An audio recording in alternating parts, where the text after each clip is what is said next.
Hola, te saluda el pastor Robert Lin.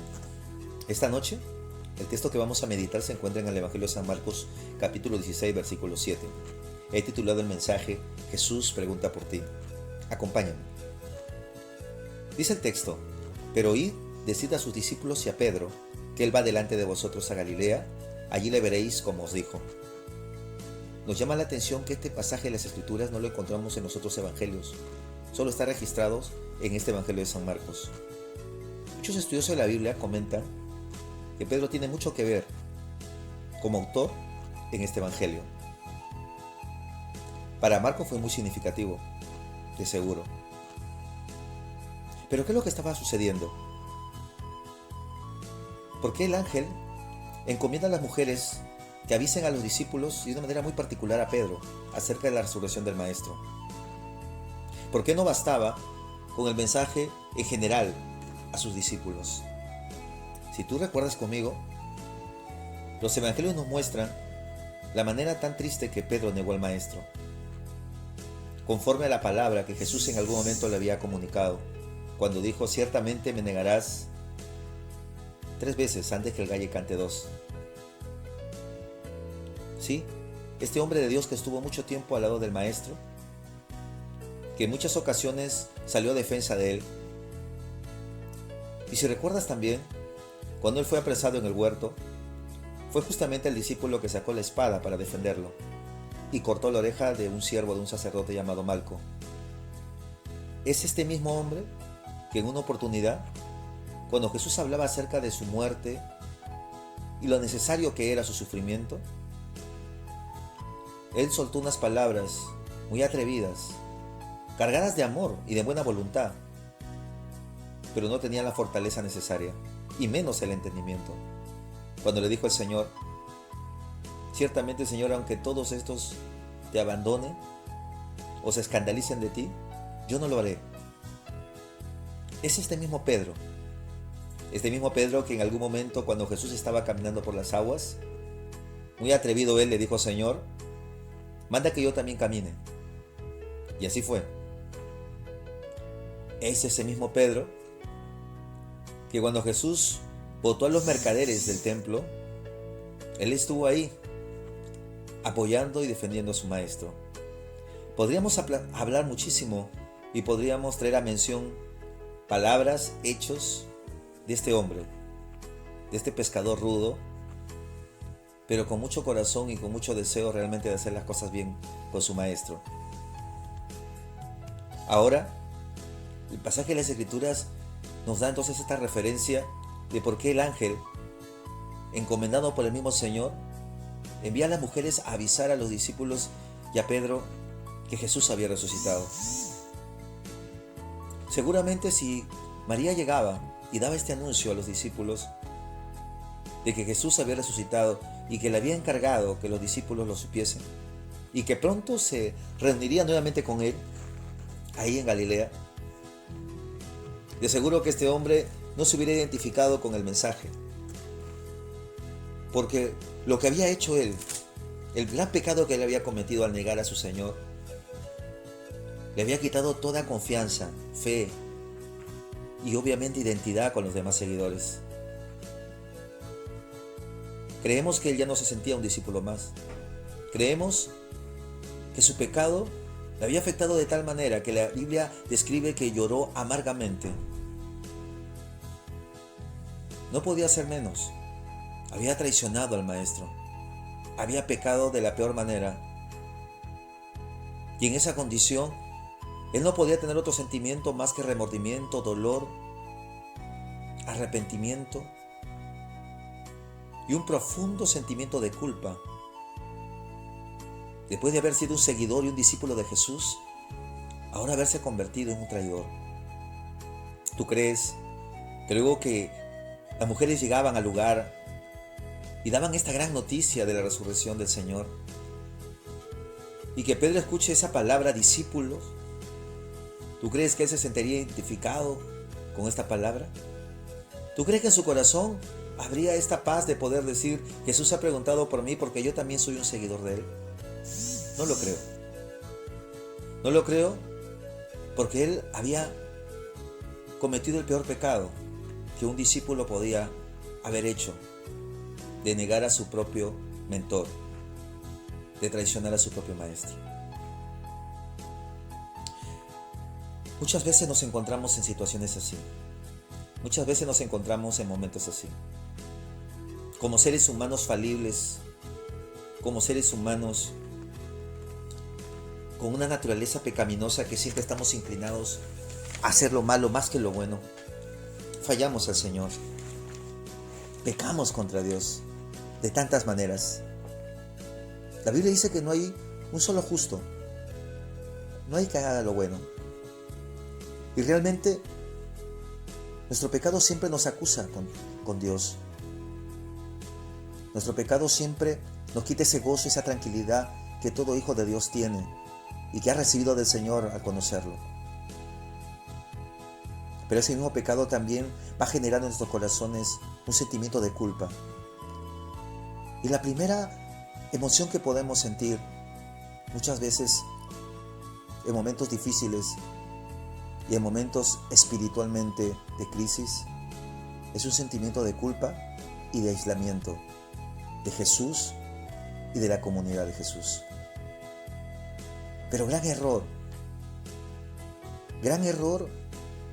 es tomar la decisión de alejarnos de Jesús cuando le fallamos. Gran error es alejarnos de las comunidades de la iglesia de Dios cuando le fallamos. ¿Hay alguien que esté interesado en que nosotros podamos optar por esa decisión de alejarnos y apartarnos de Jesucristo? He escuchado a mucha gente decir: yo no busco a Dios y no me acerco a la iglesia porque soy un pecador y seguramente voy a pecar y voy a seguir pecando. ¿Para qué me voy a burlar de Dios? Mejor me mantengo lejos. Pero creo que Dios y su inmensa misericordia y su amor nos ha demostrado siempre que su corazón es tan grande para perdonarnos, para recibirnos, para restaurarnos y darnos una segunda o tercera oportunidad. No podemos caer en esta mala decisión que el diablo ha empezado a generar en el corazón de muchos hijos de Dios y de mucha gente en general, de creer de que la iglesia está poblada de perfectos, de gente que ya no peca, y que todos los que vamos a los templos somos personas que realmente ya no sabemos y ya no conocemos lo que es pecar. Pero no es así. Lamentablemente somos seres pecadores. Que nos hace diferente a otro tipo de pecadores es porque hemos recibido la gracia de Jesús y el perdón de los pecados a través de Él. Y porque somos hoy pecadores arrepentidos. Que hemos aceptado su gracia, su ofrecimiento de perdón de pecados. Y que hoy por hoy dependemos y nos hemos identificado con el sacrificio de Jesucristo en la cruz. No hay cristiano perfecto. No hay iglesia perfecta. No hay pastor perfecto. No puedes tú permitir que este sentimiento te siga apartando del gran amor de Dios.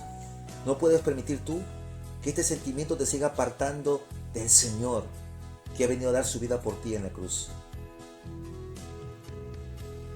Más bien en estas circunstancias, cuando sientes que ya todo terminó y cuando sientes que eres más débil y que eres muy pecador, es cuanto más te tienes que acercar a la cruz de Jesucristo. Porque Jesús ha venido por los pecadores. Jesús ha venido al mundo a morir por lo enfermo.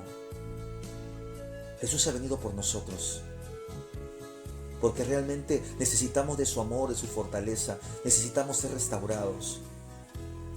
Amigo, hermano, tú que estás viviendo en luchas constantes, tú que estás viviendo situaciones complicadas donde tus fuerzas te abandonan muchas veces y seguramente has prometido al Señor no volver a pecar y seguramente te has reconciliado en más de una ocasión, has prometido, has hecho votos, has ayunado,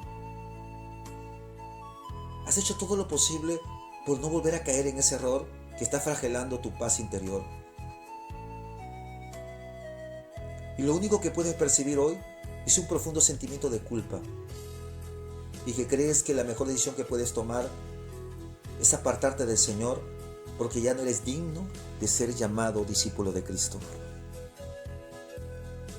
Jesús hoy, así como hace 2000 años antes, está preguntando por ti. Jesús hoy, así como aconteció en la vida de Pedro, está preguntando por ti, por tu nombre.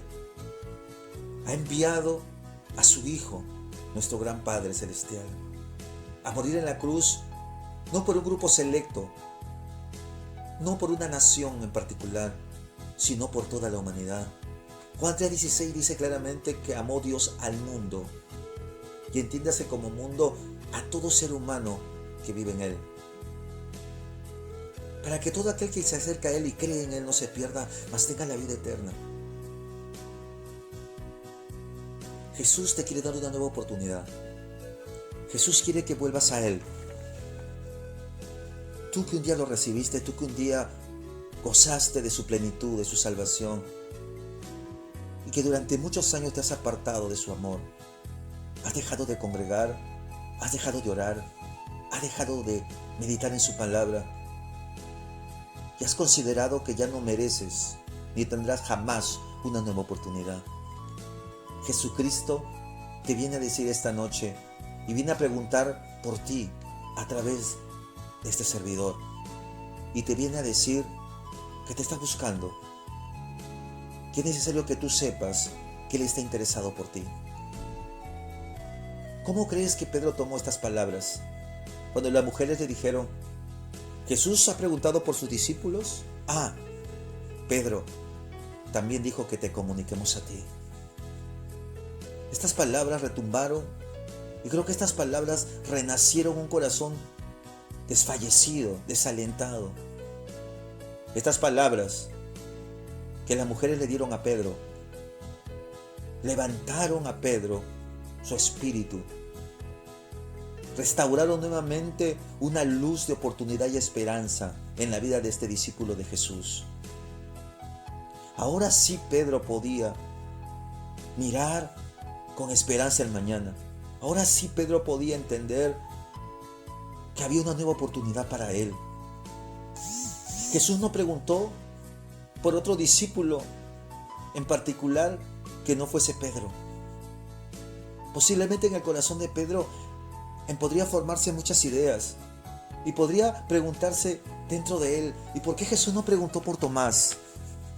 Si sabía Jesús que Tomás después iba a dudar de él e iba a pedir esa prueba de tocarlo todavía para poder saber si era realmente el Cristo resucitado. ¿Por qué no preguntó por Juan? Si Juan era el discípulo amado, el más joven, el que necesitaba siempre del respaldo y el cuidado de su Señor, aquel que estuvo frente a la cruz y se lo encargó a María, su madre terrenal, cuando le dijo: mujer, he aquí tu hijo. No preguntó por ninguno de ellos, ni por otro en particular. Sí, preguntó específicamente y exclusivamente por Pedro. Solamente la voz de Jesús era la única voz autorizada a poder restaurar esa vida. Solamente la voz de Jesús era la única voz autorizada de poder regenerar ese corazón. En esta vida no vas a encontrar ninguna voz, ninguna palabra que te va a ofrecer lo que Jesús te viene a ofrecer. En esta vida no vas a encontrar jamás en ningún ser humano, por más líder, por más buen pastor que pueda ser, una voz semejante a la de Cristo. Una voz verdadera, llena de amor, incondicional, que viene a ofrecerte su ayuda y la salvación de tu alma. Solamente Jesucristo es el único que tiene la autoridad, y su sola voz es la única voz entre muchas voces que puede despertar en nosotros y puede crear en nosotros nuevamente esperanza de vida. Si estás viviendo en vicios, si estás viviendo en ataduras constantes, sientes que tu vida ha terminado y que sientes que has pisado fondo y que ya no tienes más oportunidad, y que has ido a muchos templos y has pedido la ayuda de muchos líderes, has pedido oración de mucha gente por tu vida y no has encontrado respuestas y no has encontrado cambio, Has entrado a muchas religiones y has probado de todo por querer nuevamente experimentar ese gozo que un día recibiste cuando Jesucristo vino a tu corazón. Ya no sabes qué hacer. Estás llegando al extremo de pensar que tu vida no tiene sentido ya. Pero es necesario que te diga esta noche que Jesús te ama, que Jesús está preguntando por ti, que Jesús está preguntando por ti y está muy interesado en tu alma y en tu vida.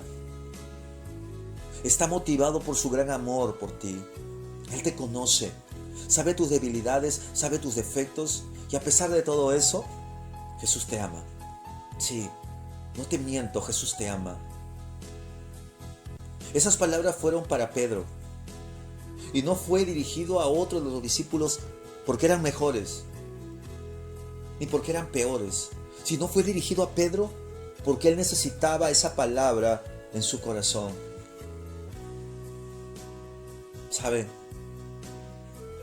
Jesús se presentó posteriormente a este hombre. Quiero que leas conmigo el Evangelio de San Juan. Él tuvo otras oportunidades donde pudo ver a Cristo resucitado. Sí, pero solo quiero que te quedes conmigo aquí en el Evangelio de San Juan capítulo 21. ¿Te parece? Que nuevamente dice el versículo 1 que Jesús se manifestó otra vez a sus discípulos junto al mar de Tiberias. Y lo hizo en un momento y un contexto bien complicado para ellos que no habían pescado nada durante toda la noche. Gente que estaba acostumbrada a pescar, gente que estaba capacitada para ese tipo de labores, pero durante esa noche no habían conseguido absolutamente nada. ¿Casualidad? Saca tus conclusiones. Juan describe en el capítulo 21 justamente este hecho en el versículo 3 cuando dice: y aquella noche no pescaron absolutamente nada. Y en esta embarcación solo se encontraban 7 de los discípulos. Y entre ellos, sí, era Pedro el que estaba ahí. Entre los 7 discípulos era Pedro. Y dice el versículo 4 que ya había amanecido. Y ya amaneciendo Jesús decide presentarse. No se manifestó durante la noche, durante la pesca en la madrugada. Él decidió presentarse ya al amanecer. El momento oportuno lo escoge Él. El tiempo correcto lo escoge Él. Y créeme que cuando Jesús decide el momento oportuno y correcto, es porque va a ser un momento milagroso y trascendental para tu vida. Siempre para un cristiano que ha conocido a Jesús, su hoy en Jesús es su día trascendental. El cristiano siempre vive su presente. Su pasado ya le pertenece a Dios y su futuro, claro que también le pertenece al Señor con más razón. Pero su presente es lo que Dios le permite vivir y que tiene que tomar las mejores decisiones y asumirlo con mucho valor, pero sobre todo con mucha confianza en Dios. Ahora, entonces Pedro se encontraba en ese momento, en ese amanecer que Jesús había decidido y había elegido para manifestarse nuevamente a sus discípulos. No solamente escogió el tiempo oportuno, sino que también escogió las circunstancias más sencillas, muy humanas. Porque en esta ocasión no se les presentó a ellos caminando sobre las aguas, como en otra. En esta ocasión no se presentó a ellos calmando tormentas, ni cruzando los muros, para que vean su poder y glorioso que era Jesús. Ahora se presenta de una manera muy común, muy sencilla y muy práctica. Dice el texto que se presentó a la orilla de la playa. A la orilla de la playa. El Señor tiene formas tan diversas de manifestarse a los suyos. Lo hace de maneras tan sorprendentes que nos puede llamar la atención desde señales y prodigios y revelaciones majestuosas, como también puede hablarnos a través de hechos tan comunes y tan cotidianos. Es importante estar prestos y saber escuchar su voz y saber reconocerlo a través, detrás de toda circunstancia, por más pequeña que sea o por más grande que pueda ser esta. Pero lo que tú tienes que estar seguro es que de que habla Jesús, siempre habla a sus hijos. Ahora, Jesús se presenta de una manera muy cotidiana, muy práctica, a la orilla. Y en el versículo 5 dice que luego que se presente en la orilla, Él se expresa de esta manera y los llama hijitos. Se dirige a los pescadores que no habían pescado nada durante la noche y le dice: hijitos, ¿tenéis algo de comer? Ellos respondieron no. Jesús sabía el vacío de sus corazones y la frustración que tenían de no haber pescado absolutamente nada, y que para ellos era importante para poder sustentarse, para los suyos. Pero el Señor quiso llevarlos siempre al límite de esta noche de fracaso, para que tengan un amanecer de gloria. Y ahora Jesús les pregunta primeramente si tenían algo de comer, y sabía en su poder omnisciente que ciertamente no lo tenía, pero quería escuchar de sus propios labios que ellos puedan expresar su problema, su dolor y su frustración. Y fue así cuando le dijeron al Señor: no. Eso fue lo que respondieron: no tenemos nada de comer. Y que ellos no habían pescado absolutamente nada. En ese momento ellos no reconocieron quien les estaba hablando era el mismo Señor. No reconocieron que era el Maestro quien les estaba hablando. Ellos creían que era cualquier persona, algún forastero, alguna persona oriunda del lugar. Pero lo que sorprende es que luego que el Señor les pregunta esto, les da una orden en el versículo 6 y les dice: echad la red a la derecha de la barca y hallaréis. Entonces la echaron, dice el texto, y ya no la podían sacar por la gran cantidad de peces. El milagro sucedió. ¿Y sabes cuándo sucedió?